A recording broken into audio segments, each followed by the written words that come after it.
Hello, my name is Joe, and welcome to my channel, Joe's Book and Movie Corner. Today I have my final video on Dracula. Last month in October of 2025, if you're watching this in the far future, we read Dracula, and I was reading it for the first time. I read it with Randy Ray, the Literate Texans, Lone Star Book Club. I had a lot of fun with it. I love the book. So this is my final video, and we're actually cramming 2 weeks worth of chapters in here. So I have basically chapter 17 all the way to the end of the book. So what I'm going to do is, this is going to be a bit scattered.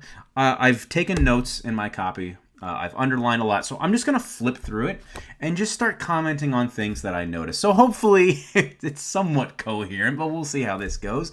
And if you're just now seeing this video, go back to my first one. If you want to, if you're reading along with Dracula and you want to hear my thoughts in the beginning. So let's go ahead and get started. Okay, so on chapter 17, again, we're just going to get just picking stuff out kind of that interest me. But the first thing I noticed that it's revealed that Dr. Seward is speaking through this voice recorder device, and he's making these phonographs. That's how he's writing his journal entries. He's actually speaking them. And this is similar, and Mina actually comments in this chapter in her journal. It beats her shorthand, so she's writing in shorthand. So I really appreciate how Bram, I think it's Bram, I think I've been saying Bram, I'm going to say Bram, how Bram Stoker, how he takes into account, they're like, hey, this stuff would take a while to write. I'm going to actually write in excuses for and reasons why they can write so much. So yeah, that's this piece of technology, this voice recorder that he's using. And there's also mention of a typewriter. And then this is really interesting. So we see here, and I don't know if it's actually said in this chapter, but what's going to happen is Mina is going to use her typewriter, another piece of technology, to type up her written journal entries and everyone's journal entries, all the letters. Seward's, she's gonna copy down Seward's phonographs of his journal, and then she's also gonna write down and collect like newspaper clippings of related events. So basically, what is she doing? She's compiling Dracula. So what this is essentially the work of Mina within the story is basically compiling this. So I really thought that was cool. It justifies the epistolary format. And this is a format, by the way, if I can just comment. I was talking in the beginning about the epistolary format. I've been reading late 19th century works, even if they're not written as epistolaries, they have this, I call it a recounting style, where it's, especially it seems like with fantastic fiction, early science fiction, maybe fantasy, you get the sense that a character is telling you a story. And it's almost similar, sort of, to an epistolary. It's the same type of thing. Someone's writing down a letter or a journal. But the style of this has impressed me. I didn't think I was going to like the letter writing format. But immediately I saw how well written this was, how creative the format is, and the characters are very different. Dr. Seward seems very much like a doctor. Mina and Lucy are very, very different. As Randy pointed out, Mina is kind of like a very modern woman. She feels almost like she could exist today, whereas Lucy's just different. She's, I don't know if, I don't want to sound mean, but like, not airheaded, but just not as serious as Mina. So they feel these are all very different characters. So I really appreciate the epistolary format, and I see that it allows for a strong sense of character, especially if you're switching point of views and you're switching characters. So yeah, but it's really cool that it's Mina that's compiling this. Okay, so one thing in this chapter is they realize that, wow, the Count has been hiding like right next door. And I do think it's funny how I feel like Van Helsing, and by the way, if you haven't figured it out, there's major spoilers here for everything.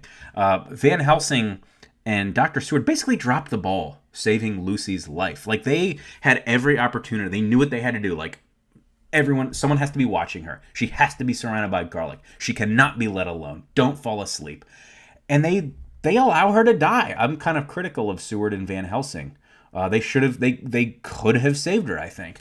And once again, they're like, oh, and also the Count has been next door like the whole time. So yes, they're going to, spoiler alert, they're going to defeat Dracula in the end, but it's like, man, we really dropped the ball with Lucy. And he even says, this is Dr. Seward, oh, if we we only had them earlier. He's talking about bundle of letters and realizing that the house is next door. So if we only had these bundle of letters earlier, we might have saved poor Lucy. Yeah, he had a lot of opportunities to do that, I think. Okay, so at this point, but I'll admit while I was reading this, at a certain point they figure out that Renfield is in league with the Count. I still don't exactly know when that first happens. At a certain point in the novel, I realized, they realize that Renfield and the Count are connected. But there is mention of it here, as he mentions Renfield has a sort of index of the coming and going of the Count. So I don't know if this is the first reference to that. Surely it was mentioned earlier, but I've totally missed when they realized that Renfield was involved. Oh, and this whole book, we've been noticing a limited use of color, other than the colors that really stand out are white and red, also black.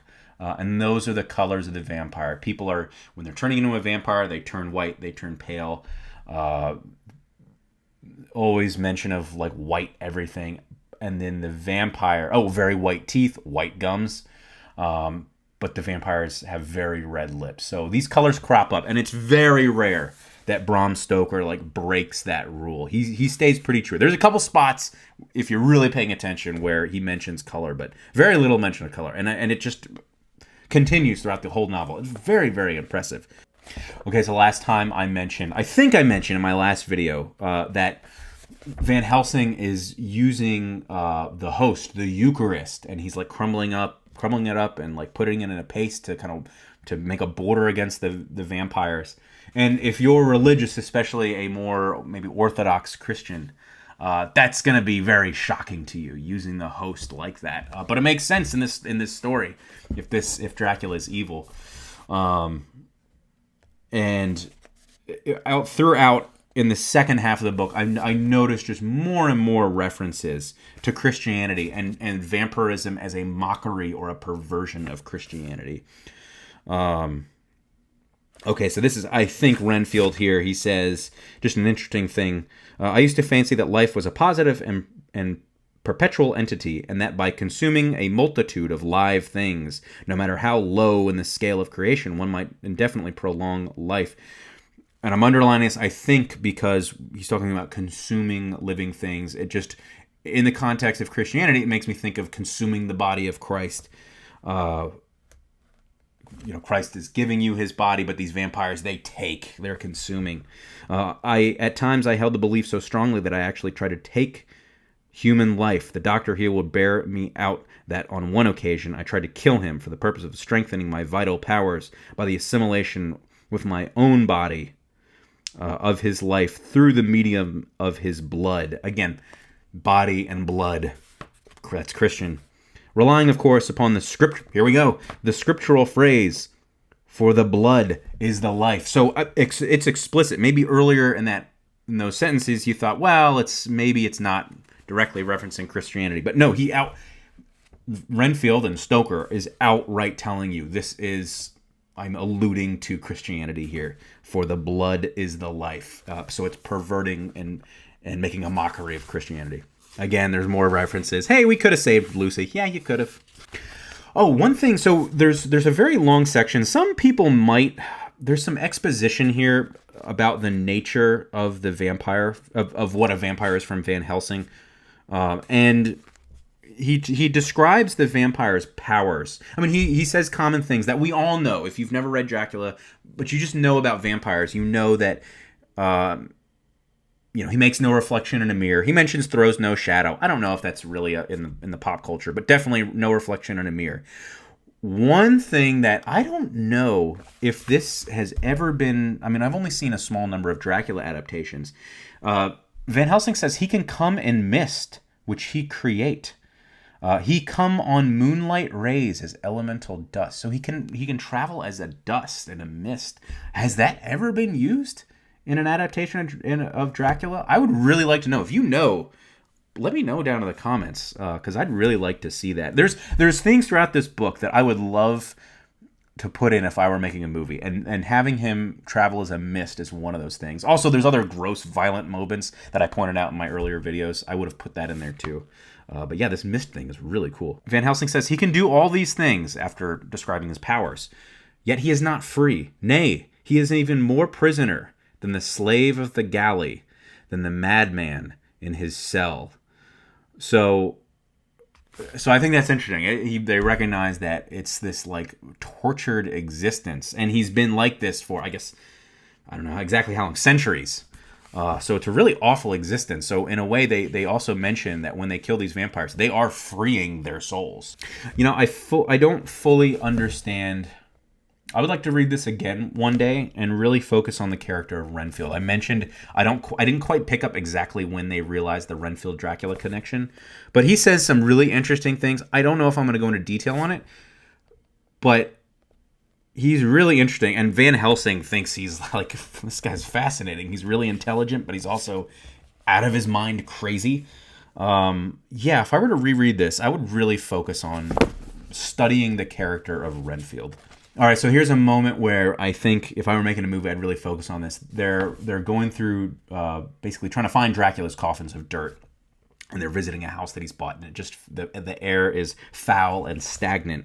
And then they say, there was an earthy smell as of some dry miasma which came through the fouler air.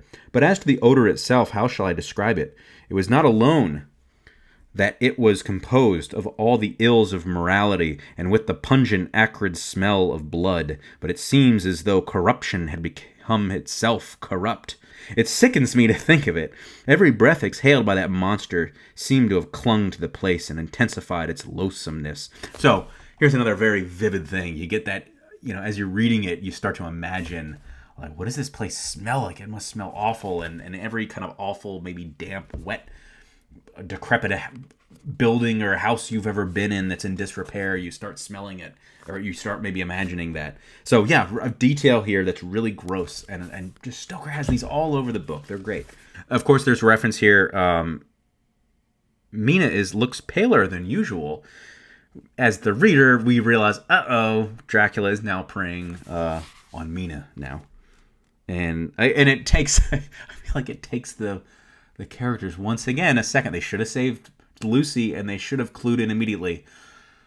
Is Dracula now on to Mina? I feel like they should have. She looks paler. She's tired. What do you think's going on here? By the way, I'm just pointing out, random thing, Dead & Company. I wore this shirt intentionally for this video. This is Dead & Company, basically the Grateful Dead sequel band. Undead, I don't know. In chapter 19, there's talking about, and there's going to be multiple references to this mist, and here it's a white mist is creeping towards the house that they're staying in. So yeah, it's really cool. And that's Mina's journal entry. So she sees a mist.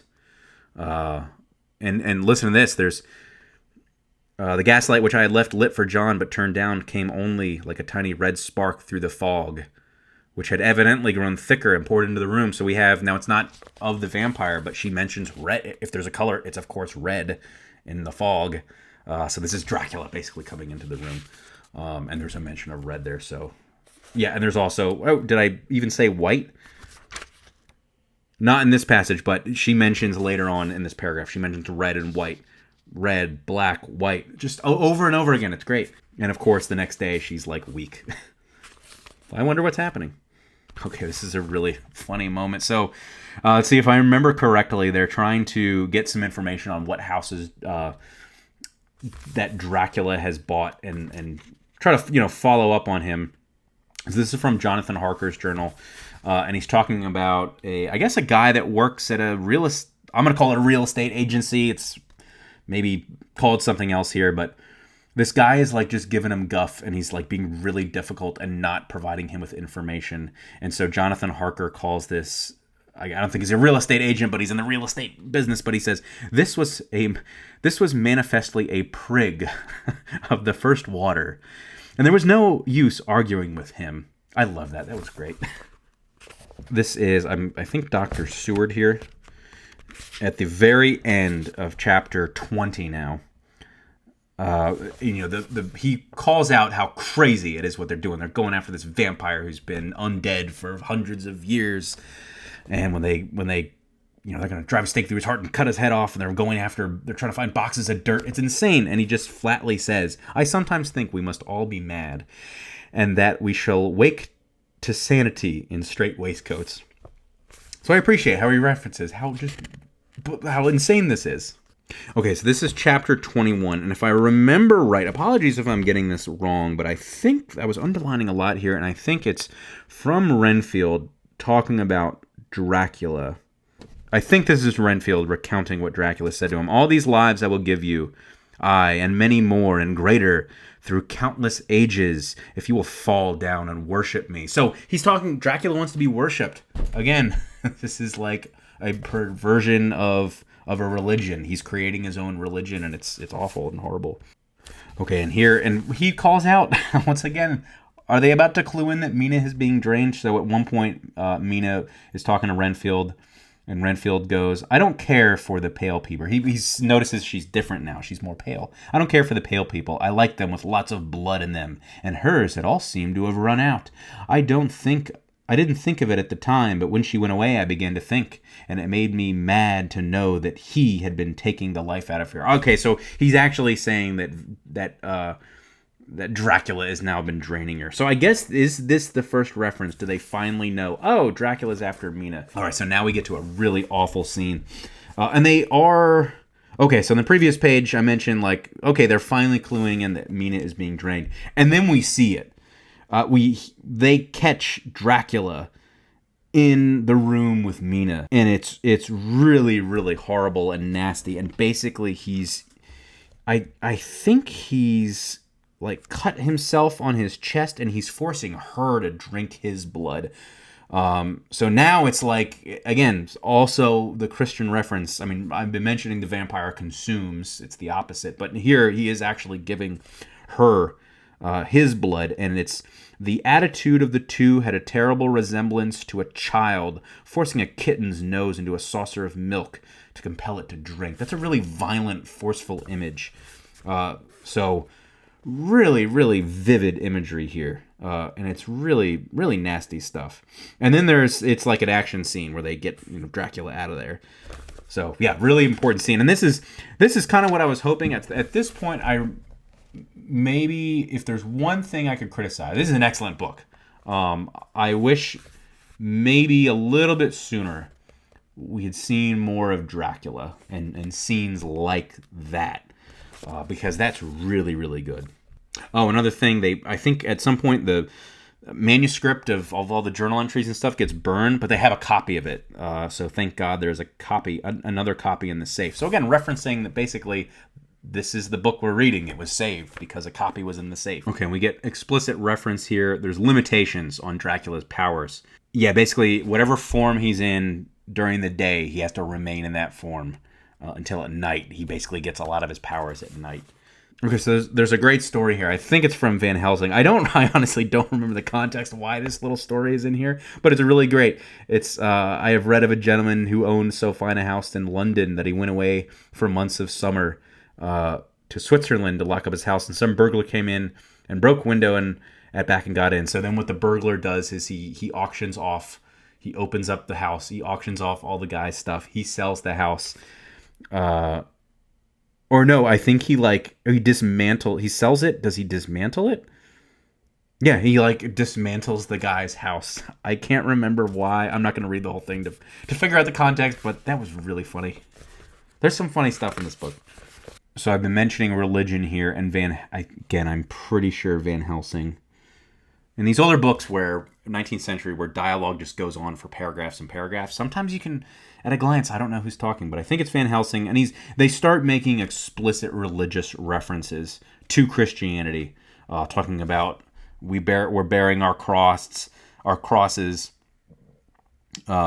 his son, specifically referencing Christ. So it's to contrast with a vampire. So if you're not convinced that vampirism is a dark reflection of Christianity, I mean, Stoker is putting in explicit Christian references here. And this is in chapter 21. Or excuse me, this is in chapter 22. And there's a very real possibility that Mina might just become a vampire. It's like if they don't do anything, if they don't kill Dracula, she will become a vampire, and then she will live on as undead, as like this. Her soul will be a prisoner in this undead existence. Oh, and they try to. Is this where she gets a scar? if I remember correctly, and she realizes her own body is now unclean. She's so close to becoming a vampire. And they realize this because they put the Eucharist, the host, on her forehead, and it sears her flesh, and it messes up her forehead, and now she's like, I'm unclean. All right, here's an interesting color comment. Again, the context of this, I'm not really sure, but there's a line here in chapter 23.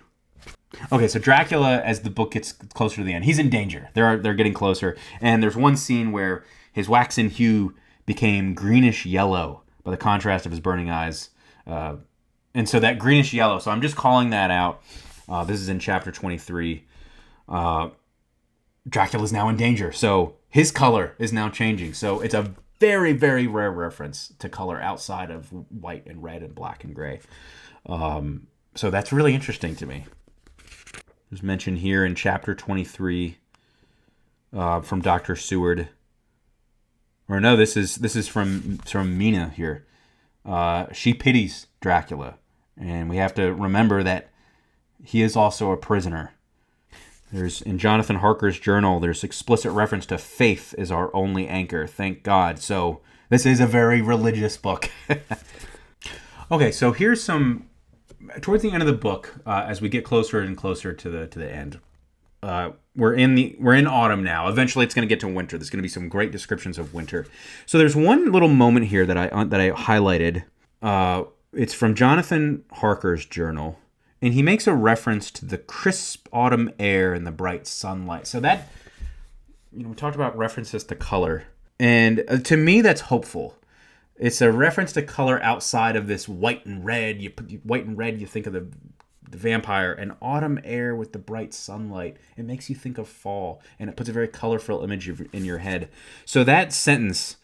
and he contrasts that with even my own terrible experience in Castle Dracula seemed like a long forgotten dream. So he's like, that was a while ago. He's having a moment of like hopefulness, and he mentions the crisp autumn air with the bright sunlight. So yeah, and now we're using color to like contrast against the white red of the vampire, and now we're thinking of autumn, nice colors. Eventually this will be over. Maybe, hopefully we'll be past this horror. But then it goes back to he's sitting there and he sees the red scar on Mina's forehead. So we're using red scar from the host where it burned her, and on her white forehead. So he has a moment of like thinking, not worrying about his problems here with the vampire, but that red scar on the white forehead. We're contrasting colors here, so colors are really important. This is really funny. So Van Helsing, so when you're reading from Van Helsing's point of view, whether the very few instances where you're directly reading something from him, usually it's just dialogue that other people are recounting. He doesn't understand the English use of the word bloody. He's trying to figure out there. He's basically, they realize that Dracula is on a ship, and if I haven't mentioned, I know I haven't mentioned it yet, but at a certain point, you realize that Mina has a psychic connection with Dracula, and vice versa. So they're like, they can sense or hear what the other one is hearing. So Van Helsing and the gang are using that to realize that, oh, Dracula, his last coffin, I think he's just down to one more coffin of dirt.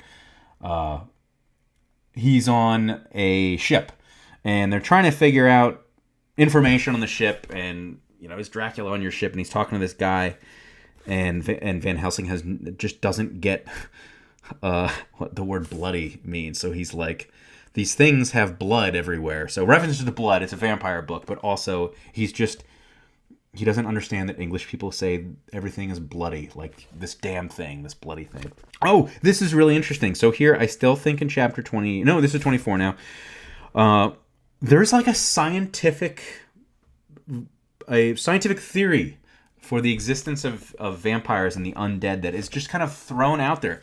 So while this isn't a science fiction book, it kind of Van Helsing opens the door for a scientific explanation. And he says, doubtless there is some magnetic or electric in some of these combinations of occult forces which work for physical life in strange way, and in himself were from the first some great qualities. So electromagnetism might be somehow a cause of vampirism and the occult. So I thought that I appreciated that. So I appreciate the shorthand references, the phonograph, the typewriter, giving an excuse of the format of the book within the book itself. And also, hey, there might be a scientific reason for this too. So yeah, that's really cool. More Christian mockery in chapter 24, referencing Van Helsing calls, he just references the vampire's baptism of blood. So it's religious. You should be convinced at this point. Okay, so this is really awful. So at this point, they're pursuing Dracula. We're going to get to the wintertime. I'm going to talk about just the amazing, again, vivid imagery of just of settings and scenes. It's going to get very cold. It's a great book to read. The end of this book is great to read in winter when the air is getting crisp and cold. And this is really awful. I mean, Mina, it's not looking good for Mina. If they screw this up, she's going to become undead and a vampire. And she doesn't want to be a vampire. So she says, basically, you almost promised me that you're going to kill me if need be. And she explicitly says, when you're convinced basically that I've turned into a vampire, when I am thus dead in the flesh, then you will, without a moment's delay, drive a stake through me and cut off my head, or do whatever else may be wanting to give me rest. That is shocking. This book is violent. So she's saying, cut my head off, if need be. And they're going to talk about that's what they're going to do with the vampire. They're trying to find him. They're chasing these ships. At a certain point, I don't know if I've quite gotten to it yet, but at a certain point, they're going to basically split up as they get closer to Transylvania, and they're going to basically all meet kind of back at Dracula's castle, and they're going to, whenever they find the Count, Van Helsing and Seward will cut off his head at once and drive a stake through his heart. So again, this is really violent. Okay, this is an interesting comment from Seward. He's reflecting on, if I remember right, about we might have to kill Mina. Essentially euthanize her. And he uses that word euthanize. So he says, we should neither of us shrink from the task, awful though it be to contemplate. Euthanasia is an excellent and a comforting word. I am grateful to whoever invented it. So what they're going to have to do is kill Mina, a woman that they all have grown to love. And he's commenting, euthanasia is just this like medical, pleasant, nice sounding word for something it's giving him comfort, but it's hiding how ugly, not only killing this person that they all care for, but they're going to have to do something, in such a violent and offensive way. So I love that line. Euthanasia is an excellent and comforting word. I'm grateful to whoever invented it. But it really shows how nasty it is if they're going to have to kill her. Some people may find this drags a little bit in the end, but by chapter 27, I think I'm still in 27, or basically, no, excuse me, 26? 26, 27. They're getting really close to the end here, and they're all splitting up, I mentioned, and it's now winter time. They're getting closer to Transylvania, and they have a plan. They're going to split up on all these groups. A couple guys are going to go on a ship. They're going to go down a river, and some people are just going to go straight to the castle. Some people are going to go by road. And though the writing, everything, dialogue chapters are really long. It's longer than what people probably actually talk. Some people may find this drags a little bit. However, I think it is really building towards the end. And there's some pretty frightening scenes. And pretty soon here, the weird sisters, Dracula's wives, are coming back in this very creepy, wintry scene. And there's also a great sense of the cold. All of a sudden, we're talking about snow flurries, wolves in the snow. They have rifles to protect against the wolves, and the weather is just getting colder and colder. Page after page of just snow and cold. Now we get a very rare memorandum by Van Helsing.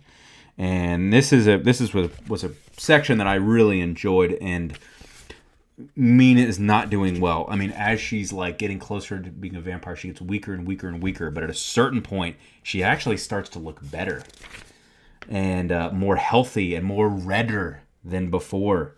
And this reminded me of she's becoming like the undead Lucy. He's like, wow, she's starting to look good. So she's getting close to the end here. We're running out of time for Lucy. Again, they're out in the woods. They have a fire. It's cold, and yeah, they have an encounter with Dracula's wives. And I was wondering the whole book, like, are these three characters are so great? I hope they come back, and they do. We get it. So I'm very happy they came back in the end here in chapter 27. And of course, he describes them as, you know, they have white teeth, the ruddy color, and voluptuous lists, so they're very sexual. This is, again, also from Van Helsing, and he's talking about Mina here. I mean, this book is about sexuality is very important, and it's like this perversion of sexuality, I think. It's turning into something tempting but ugly at the same time, and Van Helsing himself is tempted by Mina as she's like becoming a vampire. She's actually starting to look very attractive as she's getting closer and closer to being a vampire now. She's starting to look more healthy. And she was so fair to look on, so radiantly beautiful, so exquisitely voluptuous, that the very instinct of man in me, which calls some of my sex to love and to protect one of hers, made my head whirl with new emotion. So he's having a physical urge when he sees how very attractive she's now becoming as she's almost a vampire. At this point, some readers may find this a bit abrupt. The ending here, they might find it long, and then it's kind of short when we get to the ending. This did not bother me, and I think because I just read this on the heels of reading Joseph Sheridan Le Fanu's Carmilla, which I liked a lot. It's a very short novella. That book ends abruptly. This, I thought this was okay. But some readers might find, man, this is dragging, and now it's over. This was satisfying to me. And very violent. We talk about bloody foam coming out of Dracula as he's been stabbed with the stake. And they sever his head. For friend John, hardly had my knife severed the head of each before the whole body began to melt away and crumble into its native dust, as though the death that should have come centuries agone had at last assert himself and say at once and loud, I am her. Okay, so I've screwed up here, by the way. This is not Dracula. They're killing his wives. So we're not quite at Dracula yet. But my point still stands. Some people may find that this... We are at the end here. Some people may find it ends abruptly. I really didn't. This really worked for me. Okay, so we're at Dracula's castle. We're right towards the end now. They've killed the wives, and Mina's saying when they're near the castle, there was something wild and uncanny about the place. We could hear the distant howling of wolves. They were far off, but the sound, even though coming muffled through the deadening snowfall, was full of terror. So I like that reference, the deadening snowfall. That puts a very specific image. Now, I live in the South now, so I don't get a lot of snow anymore. But when I lived a little further north, I was always fascinated by that. On a snowy night, how all echoes stopped. There was a deadening snowfall, and it's kind of uncanny. So the deadening snowfall is uncanny, but it's still full of terror. So I love that line there. Okay, and at the end, it really is. It is fairly abrupt here when they finally get to Dracula. I mean, it's literally the last page before we have a little small one-page note epilogue from Jonathan Harker. It's basically, depending on your copy, a page or a couple pages, the encounter with Dracula. And of course, it's fast, it's brutal, it's violent. But on the instant came the sweep and flash of Jonathan's great knife. I shrieked as I saw it shear through the throat, whilst at the same moment Mr. Morris's bowie knife plunged into the heart. So it's really fast, really violent. And the castle of Dracula now stood out against the red sky, and every stone of its broken battlements was articulated against the light of the setting sun. We're talking about color here, but I've also been noticing in this book mentions of sunlight, moonlight, light. And I just love that line. Stood out against a red sky, red. And it's articulated against the light of the setting sun. I love that. Okay, now here's a change in color. We're right in the very end of the book. We're focusing on color a lot. And this is I think this is all from Mina's point of view. Yeah, this is all from Mina. So at the very end, one of the very last few lines of the book, the sun was now right down upon the mountaintop, and the red Gleams fell upon my face, so that it was bathed in rosy light. So we have red. Dracula's dead. Red light, but now it's changed. Rosy light. So there's a change of color, slightly different. He's dead. It's over. So I love how even the last few lines, there's reference to color. So this color theme is great. The sunlight is great. I think if I were to reread this book at some point, I really want to focus on Renfield because he has a lot of interesting things to say, and I didn't take enough notes as I was reading this to really talk about it. So this has been a long video. This has been really long. Hopefully it makes some sort of sense as I've edited it. Hopefully you've liked looking at the Dead and Company shirt in honor of Dracula. But yeah, I think that's all for now. I hope you liked it. That's all for now. Thank you.